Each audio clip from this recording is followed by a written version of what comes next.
Hi. Yep. Your statement here, women deserve less. Yes. What substantiates that conclusion? What substantiates why men need to give women less? Why? Wait. Because what you said was different. You said, okay, I'm reading, women deserve less. And then you said, men something give women less. Hey, welcome back. Genuinely glad you're here for this one, because this video is something else entirely. So what you're about to watch is a female philosophy student walking up to a mic at a public debate event and doing something that almost nobody else managed to do the entire time. She doesn't argue with emotion, she doesn't raise her voice, she pulls out a notebook and starts asking the host to defend his own claims using actual logic and evidence. The host has been making bold statements about women for hours at this point, and she is the first person to treat those statements like they deserve to be examined properly. Stick with this one all the way through, because the way this exchange develops is genuinely not what you expect from the opening seconds. The best part of this is not where it starts, it is where it ends up going. Why, before we get into it, drop a comment and let me know where in the world you are watching from right now. I always love seeing how far this reaches, so say hi and tell me your city or country. All right, let's get into it. Sure, and I would agree that it's nice to have that conversation to open that dialogue, but I do think But we that can't, because Jews run America. Well, and they're okay. pro-censorship, and that's an issue. A big issue. I think that there's plenty of people that exist in the U.S. government that aren't Jewish, and that are also pulling for the same narratives. Jews are literally in every main infrastructure of American society, whether it's finance, banking, the government, lobby groups, higher end institutions like the Ivy Leagues, big tech, social media, pornography, movie industry. They literally have overrepresentation in every major facet of American society. And look, that's great. They're 2% of the population. They have an enormous amount of control. My issue is they use that control to push for the benefit of a foreign state.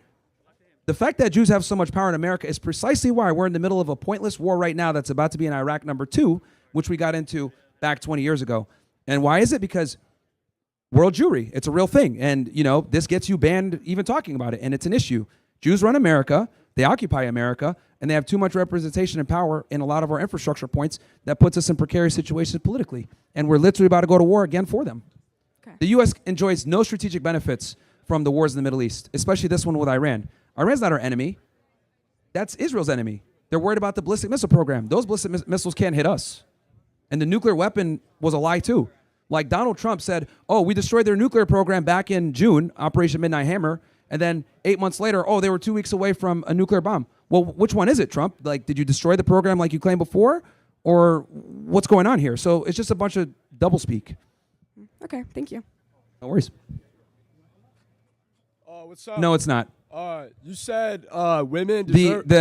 I would argue Israel is a bigger national security threat to America than Iran by far. Why? Why? Because they subvert our government and they lobby us to do things that we shouldn't be doing, like getting involved in foreign intervention in the Middle East. I mean, you're welcome to come up to the mic if you want to have that discussion. I mean, I agree on that, but you said women deserve less. And so I was wondering if you get boxed and why you glaze Andrew Tate so much. Like, I agree with some of his stuff too, but you seem to bring him up a lot, like yourself. Like, where do you I get literally your brought own, him up. I literally brought him up one time. But where do you get your own opinions from that are different from his? Where do you disagree from Andrew? Okay. Number one, I brought him up once. Number two, he's a good friend of mine. I've known him for many years. Okay. And if, showing support or quoting a friend is considered glazed, then you're just low IQ. I don't know what to tell you. You brought him up more than once, but yeah, I mean. Brought him up once. In that aspect. And even if I brought him up more than once, like, what does that have to do with anything? Like, this is like a low IQ argument. No, but I'm asking where you get your own opinions from that aren't his. Well, I mean, I have my worldviews. He has his. I don't know. Like, what we might differ on, I don't know. All right. But when you said that thing about frats being a control mechanism, what did you mean by that? Like, how is that a mechanism? Well, I didn't necessarily say that. One of the other guys was saying that, and I expanded on it, saying, like, a lot of the things that we have in place, like gambling, sports, drugs, alcohol, etc., they're all, to distract you and problematic. So then why do people that engage in those metrics have better lives and have more fun and make more money? Drug users and gamblers have experienced better. From my experience, yes. Okay. All right. I think that's pretty self-explanatory at this point. I mean, make sure, if you use lease me too, I feel like you can be successful. But like, it's what you do. It's not about the things you do to yourself, like say the drugs, the gambling. It's if you have that mindset and the IQ. So that's why IQ is everything, and those things don't matter as much. Yeah, I'm never going to advocate for gambling or smoking pot or drinking booze or being a degenerate. That's not my thing.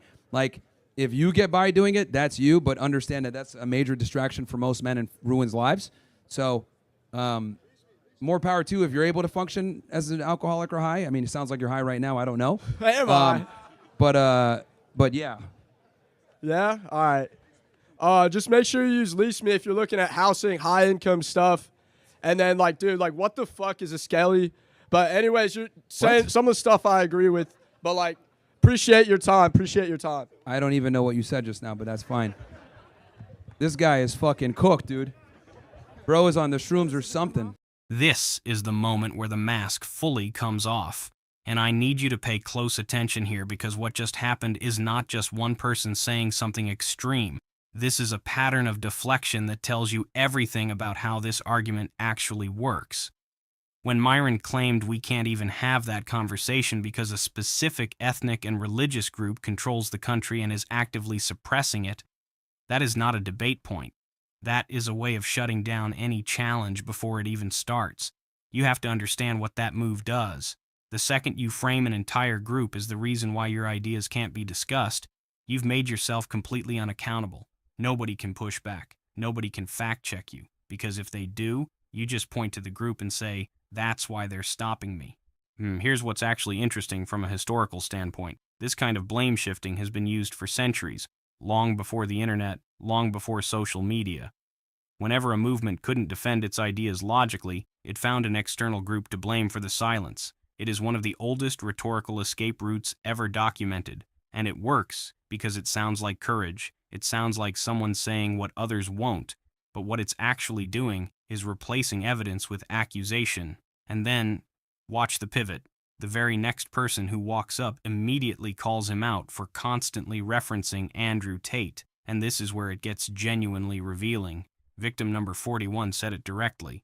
I agree on that, but you said women deserve less rights than men, and why do you reference Andrew Tate constantly? That is a fair question. If your worldview is truly original, you should be able to explain exactly where you diverge from the people you constantly reference. But Myron's answer was, and I need you to hear this. Well, I mean, I have my worldviews, he has his. I don't know what we might differ on. I don't know. He does not know. This is a man who has built an entire platform around telling other men how to think, how to date, how to live, and when asked one simple question about where his thinking differs from his closest ideological ally, his answer is, I don't know. That is not confidence. That is not red pill wisdom. That is someone who has been repeating borrowed ideas for so long that he genuinely cannot tell you which ones are his. And here's the part that blows my mind. The audience laughs along anyway.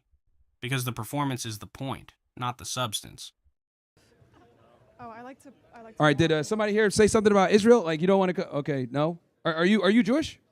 Yeah, you are. Okay. Hi. Every single time. I mean, I'm not surprised that you're pro-Israel. I mean, you're Jewish. I mean, it's cool. Israel does not want peace whatsoever. Israel wants to be the hegemony in the Middle East and destroy all their neighbors, as they've proven over several decades. They invade their neighbors, start wars with their neighbors, and the only reason why they're able to do that is because we give them an enormous amount of political and military cover. Because we get access to the Middle East, so we can get oil, control the Strait of Hormuz to China. Well, so that's working out great. The Strait of Hormuz is closed right now. That's working out great. Strait of Hormuz is literally closed right now because of Israel's retarded war. Yes. And how's that? And that's going to hurt every single American here when they're paying an extra $1 or $2 for gas. Temporarily, if regime change happens, America will have control. Yeah, get on the mic, dude. If you're going to go ahead and we can have this discussion. Talk to me. Yeah, no, get on the mic then, dude. If you're going to go ahead, because we can have this discussion.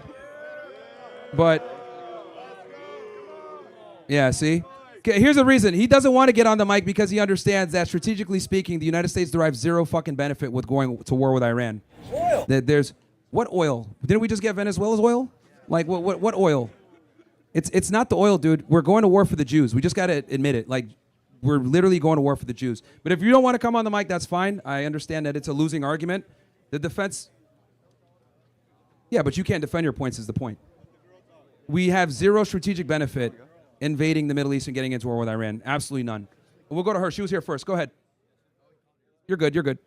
Go ahead. Let her go first. She was there. Hi. Yep. Your statement here, women deserve less. Yes. What substantiates that conclusion? What substantiates why men need to give women less? Why? Wait. Because what you said was different. You said, okay, I'm reading, women deserve less. And then you said, men something give women less. Now this section is short, but do not sleep on it because something genuinely important just happened in these few minutes that most people would scroll past. A member of the audience, not even at the mic, calls out that the Strait of Hormuz is closed right now because of the exact conflict Myron has been describing. And instead of engaging with that point seriously, Myron's entire response is to demand the person come to the mic. Not to answer the point, not to address the economic reality of what a closed shipping strait means for everyday Americans at the gas pump. Just get on the mic if you want to talk. You have to understand what that move is. When someone raises a point that genuinely complicates your argument and your only response is a challenge to their physical positioning in the room, you have already lost that exchange. The point was real. The Strait of Hormuz being disrupted has direct consequences for global oil supply chains. That is not a conspiracy. That is basic geopolitics that affects what people pay for fuel, for goods, for groceries, and it was being raised as a natural consequence of the exact foreign policy Myron has been criticizing, which means the person in the crowd was actually agreeing with parts of his point while adding crucial context he ignored. But then Myron said something that I think deserves its own moment of silence. Rather than making a policy argument about lobbying, foreign aid, strategic interest, anything substantive, he collapsed the entire geopolitical situation into a single ethnic attribution and moved on. No evidence, no mechanism, no argument. Now here is where I want to be precise and fair. Criticizing foreign policy decisions, questioning why a country enters a war, debating the influence of lobbying groups, those are all legitimate conversations that happen in academic and political spaces every single day. But there is a significant difference between policy criticism and replacing a complex systemic argument with a group label. The moment you do that, you have stopped making a political point and started making something else entirely. And the audience cheering that line tells you exactly what they came for. They did not come for geopolitical analysis. They came for permission to say things out loud that feel rebellious. That is not the same thing as being right. Women deserve less? Okay, so that claim. What substantiates that claim? Because women are incredibly entitled, rude, Okay, narcissistic, solipsistic, Okay, so let's have huge egos. Okay, so let's zero in on that one point. You said entitled. Okay, so women are entitled. How did you come to that conclusion? Well, I think any heterosexual guy here will agree with me that dating women. How did you come to that conclusion? What's your reasoning? So you want my anecdotal answer? No, I don't. I'm talking about logic. Like, what's your reasoning? This doesn't include. Okay, I mean, I can draw from many necessarily. different, I guess, pools. But in general, I've talked to over 4,000 women. No. This isn't. I'm trying to get what science substantiates that claim. What studies are there that support the claim that women are entitled, and then therefore it necessarily follows that women deserve less?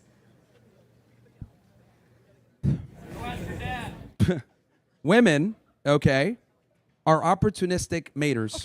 Okay. No, okay. Oh, God.